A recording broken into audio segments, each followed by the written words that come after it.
आंचल का रुख करते हैं जो ग्राफिक्स के जरिए हमें समझाएंगी कि आखिर अब जो रुझान आए हैं उसके मुताबिक आंकड़ा कहां तक किसका पहुंचा है।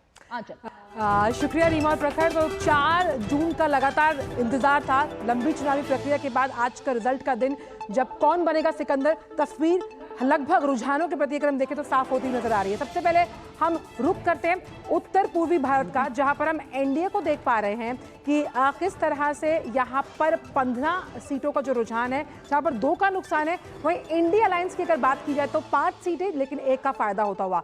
अदर्स का अगर जिक्र किया जाए तो 3, यानी कि उत्तर पूर्व भारत जिसमें तमाम वो राज्य जिसमें अगर हम बात करते हैं पश्चिम बंगाल, झारखंड, जहां से कहीं ना कहीं आश्चर्यजनक नंबर सामने आ सकते हैं, जिसका जिक्र लगातार किया जा रहा था। और इन तमाम राज्यों का जब हम जिक्र करते हैं तो जो चुनावी प्रचार प्रसार रहा, पार्टियों ने जो तमाम दावे किए, आज उन दावों की पोल खुलती हुई नजर आ रही है। तो उस लिहाज से हम देख सकते हैं कि एनडीए उत्तर पूर्वी भारत की जो 25 सीटें हैं उसमें से 23 सीटों के रुझान सामने है, जिसमें बढ़त बनाती हुई नजर आ रही है 15 सीटों के लिहाज से। तो एक जिस कमल खिलने की बात लगातार जताई जा रही है, तो उत्तर पूर्वी भारत में यहां पर एनडीए लीड करता हुआ। उत्तर भारत जिसको हम सबसे ज्यादा अहम मानते हैं, खासतौर पर यह कहा जाता है कि सत्ता की गलियारी की चाबी जो है वो उत्तर भारत से आती है। यहां पर 126 सीटें और 89 सीट्स का जो रुझान है वो सामने, जिसमें 45 सीटों पर अगर हम देखें तो एनडीए के गठबंधन को बढ़त है। लेकिन ये समझना होगा कि 21 सीटों का वो जो नुकसान है उस पर मंथन करना बेहद जरूरी है। हालांकि शुरुआती रुझान है जो नतीजों में कन्वर्ट होंगे।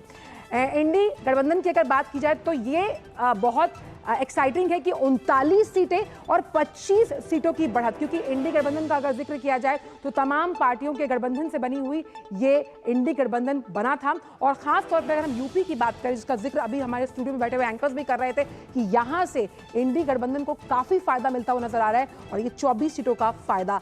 अदर्स का अगर की बात की तो कमोबेश स्थिति 5 सीटें, जहां पर 4 का नुकसान। पश्चिमी भारत का जब हम बात करते हैं तो गुजरात, और साथ ही साथ अहम यहां पर यह है कि जब हम रुख करते हैं गुजरात का और साथ ही साथ हम बात कर रहे हैं पश्चिमी भारत की, तो यहां पर भी बड़ी सीटों का रुझान एनडीए के फेवर में जाता हुआ। 40 सीटें, हालांकि 15 का नुकसान है, लेकिन यहां पर भी इंडी गठबंधन की अगर हम स्थिति देखें तो 18 सीटें और 16 का फायदा होता हुआ नजर आ रहा है। जिस तरह से इंडी गठबंधन ने पूरी कोशिश करके इन तमाम राज्यों में जहां पकड़ कमजोर थी वहां पर संगठनात्मक तरीके से कैसे प्रचार प्रसार किया, उसका थोड़ा बहुत फायदा मिलता हुआ यहाँ पर कमोबेश। अगर अदर्स की बात की तो स्थिति यहाँ पर उनके लिए यहाँ का खाता भी नहीं खुला और यहाँ पर नतीजा 0 होता हुआ। लेकिन रुझान एनडीए के फेवर में जब बात हम करते हैं पश्चिमी भारत की।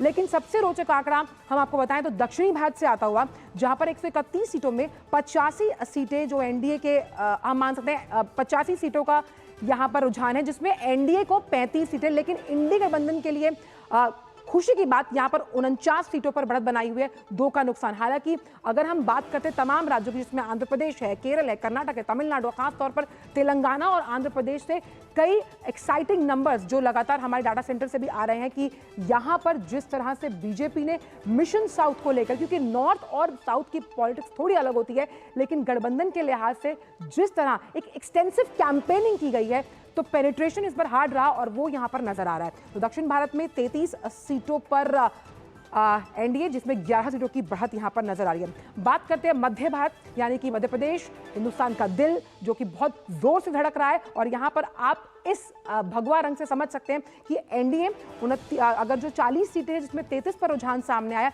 और एनडीए में 29 सीटें जिसमें 2 का उसको नुकसान होता हुआ नजर आया, जिसका जिक्र अभी प्रखर भी कहते हैं। क्या छिंदवाड़ा सीट जो 2019 में उनके खाते में नहीं आई थी, क्या इस पर आएगी या नहीं, ये बड़ा सवाल है।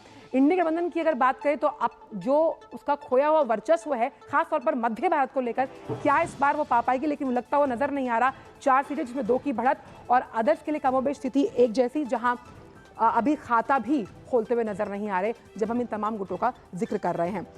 पूर्वी भारत का जिक्र करते हैं, हालांकि तमाम जो एग्जिट पोल्स हैं, जो अब एग्जैक्ट पोल में बदलेंगे या नहीं, अभी कुछ ही देर में ये साबित हो जाएगा। ये माना गया कि पूर्वी भारत में जिस तरह से सरकार की नीतियां रही हैं, मिक्स रिजल्ट आ सकते हैं, लेकिन यहां पर भी 118 में से 66 सीटों के रुझान हमारे सामने हैं, जहां पर एनडीए को 39 सीटों पर बढ़त, 4 का नुकसान, लेकिन इंडी गठबंधन भी कहीं ना कहीं रेस में पकड़ बनाए हुए है। 25 सीटें जहां 4 की बढ़त, और यहां पर एनडीए का खाता खुलता हुआ, यहां पर अदर्स की अगर बात करें तो 2 सीटों पर उनके रुझान उनके पक्ष में जाते हुए नजर आ रहे हैं। तो इस लिहाज से पूर्वी भारत की जो 118 सीटें हैं उसमें 66 पर रुझान, जिसमें एनडीए को बढ़त मिलती हुई नजर आ रही है। और कमोबेश, क्योंकि जब हम बात करते हैं रीजन वाइज, अब समझते हैं कि प्रमुख उम्मीदवार कौन है। देखिए, नवनीत कौर राणा फायर ब्रांड नेता हैं महाराष्ट्र की, और बीजेपी की तरफ से उम्मीदवार हैं अमरावती से, और इसीलिए जानी जाती हैं, तो अभी वो आगे चल रही हैं। बात करते हैं अरुण गोविल, अभिनेता हैं, लेकिन राजनीति के अगर हम कहें पिच पर कितने चौके छक्के लगा पाएंगे, अभी आगे चल रहे हैं उत्तर प्रदेश से। उत्तर प्रदेश 80 सीटें, 80 की रसाकशी, सूबे का सबसे बड़ा राज्य। हेमा मालिनी तीसरी बार हैट्रिक लगाने की तैयारी होगी। अभी भाजपा ने उन पर फिर से विश्वास जताया, और अभी प्रमुख उम्मीदवारों के तौर पर हम बात करते हैं जब, तो वो आगे चल रही हैं। उत्तर प्रदेश के तमाम प्रमुख उम्मीदवार, तृणमूल कांग्रेस ने टिकट दिया था यूसुफ पठान को, उम्मीद थी छक्का लगेगा, लेकिन यहां पर पीछे होते हुए नजर आ रहे हैं। पश्चिम बंगाल से इस बार दीदी का किले की जब बात करते हैं तो कहीं ना कहीं सेंध लगाते हुए नजर आ रही है भाजपा। तो इस तरह के एक्साइटिंग ग्राफिक्स हम लगातार आते रहेंगे, लेकिन ओवर टू यू प्रखर एंड रीमा, जो बड़ी खबरें हैं खास तौर पर चुनावी विश्लेषण से जुड़ी हुई, उसको जानने के लिए। शुक्रिया अंचल।